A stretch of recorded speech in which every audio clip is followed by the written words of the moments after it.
ঘন সবুজ জঙ্গলের ভেতর দিয়ে হাঁটছিল ছোট্ট ছেলে রিয়ান আর তার সবচেয়ে প্রিয় বন্ধু শেরু।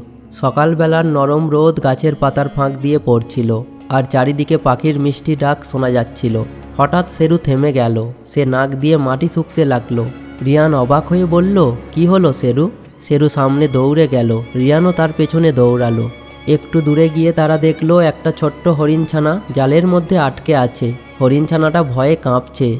রিয়ান বলল, ভয় পেও না, আমরা তোমাকে বাঁচাবো। সে ধীরে ধীরে জালটা খুলতে লাগলো। শেরু পাশে দাঁড়িয়ে পাহারা দিচ্ছিল। কিছুক্ষণ পর হরিণছানাটা মুক্ত হয়ে গেল। সে খুশিতে তাদের ধন্যবাদ দিচ্ছিল।